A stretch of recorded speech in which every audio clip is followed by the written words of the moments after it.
September 10th, 1898. The pier at Geneva is alive with the hum of a world unaware of what is about to vanish. The sun is setting on a century, and on a woman who has spent her life trying to outrun her own legend. A woman walks toward a steamer, her face hidden behind a black fan. She travels as the Countess of Hohenems, a title designed to buy her the one thing the crown never could: anonymity. But in the shadows, a young anarchist named Luigi Luciani is waiting. He does not know the woman, but he knows the crown. To him, her life is merely a symbol to be struck down. He strikes with a sharpened file, a quick, brutal movement. Sisi stumbles, then stands. She brushes herself off, believing she has merely been pushed by a passing stranger. It is only on the deck of the boat that the world begins to tilt. She collapses, and as they loosen her corset to help her breathe, they find the tiny, fatal puncture over her heart. This was Elizabeth of Austria, the most beautiful woman in Europe, the Queen of Hungary, and the soul of an empire that was already beginning to die. To understand the woman on the pier, we must return to the beginning, the wild, untethered forests of Bavaria, where she was born into a life of freedom. She was Sisi, the daughter of Duke Maximilian, an eccentric man who avoided the court and taught his children to love poetry, nature, and the common people. Her father was her hero. He raised her to be a creature of the woods and mountains, blissfully unaware of the rigid protocols that governed the Habsburgs in Vienna. She spent her days riding horses and writing verses, a child of pure impulse. The record shows she was never meant for a throne. She was meant for the wind. But in the summer of 1853, the wind changed. A family gathering at the resort of Bad Ischl was designed to secure a royal marriage for her sister Helene. Helene was everything Sisi was not: poised, educated, and prepared for the burden of a crown. She was the choice of the emperor's mother. When the Emperor Franz Joseph arrived, he was a man of duty, a soldier king who had spent his life following orders. But when he saw Sisi, duty vanished. He bypassed the poised Helene and fell instantly, desperately in love with the 15-year-old girl who didn't even know how to curtsy to him. The court was in shock. Sisi was unpolished, a child from a minor branch of the family. But for the first time, the emperor would not be moved. The proposal followed within days. Sisi accepted because she felt she had no choice, but those who were there said she wept with a grief that no one understood. "I love the emperor," she told her mother, "but oh, if only he weren't an emperor." She felt the gates of her life beginning to close before they had even opened. The journey to Vienna was a spectacle of imperial power. Thousands of people lined the riverbanks, cheering for the girl who was now their symbol of hope.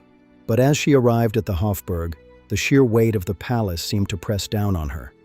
The iron gates closed, and the free-spirited girl of Bavaria was gone. The wedding in 1854 was a masterpiece of theater. Sisi was draped in diamonds and lace, the center of a world that demanded she be perfect. But the true power in the room was Archduchess Sophie. To her, Sisi was not a daughter-in-law, but a project, a creature that needed to be broken. Every moment of Sisi's new life was now dictated by the Spanish court protocol. Every word was scripted, every look monitored by a court that loathed her. Franz Joseph had come to the throne in the fires of the 1848 revolution.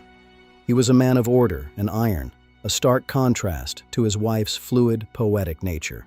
The record shows that within a year, the girl who loved the woods was suffering from a deep, crushing melancholy. She was an empress, but she was also a prisoner.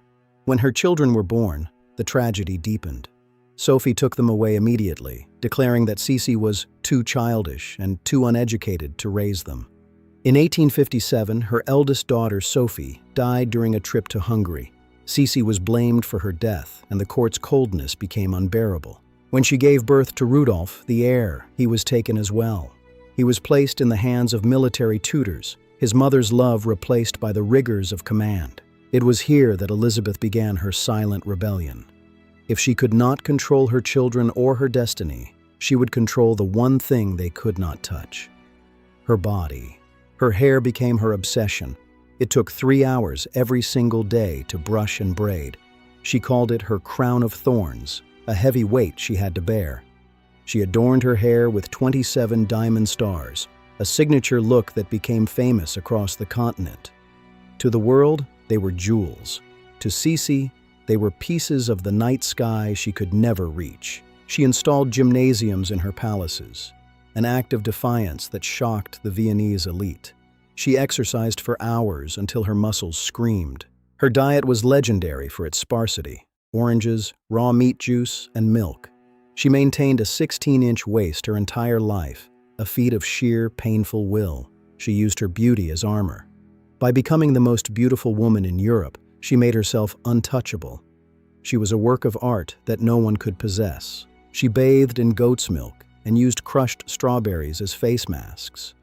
Every detail of her skin and form was cultivated with the intensity of a general preparing for war. Hidden beneath her silk gowns was another secret: an anchor tattooed on her shoulder, a symbol of her love for the sea and a mark of a soul that belonged to no man or empire.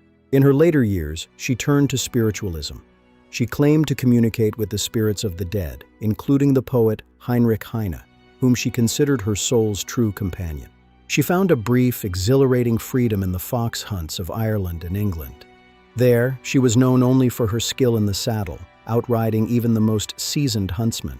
But her true escape was not physical, it was geographical. She found a home in Hungary, a land that hated the Viennese court as much as she did. She befriended the Hungarian leaders, particularly Count Andrassy.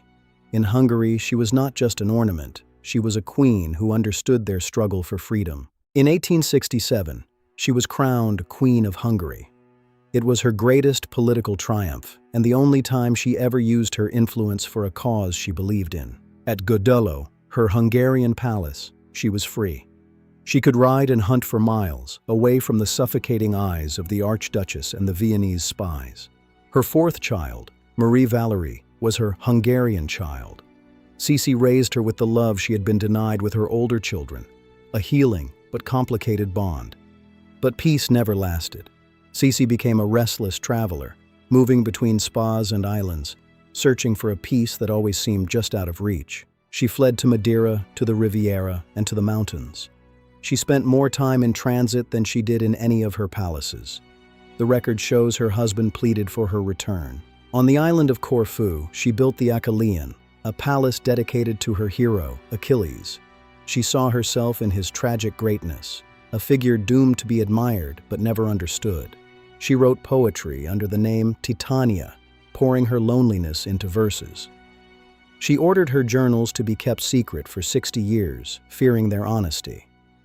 Franz Joseph loved her with a desperate, unrequited devotion.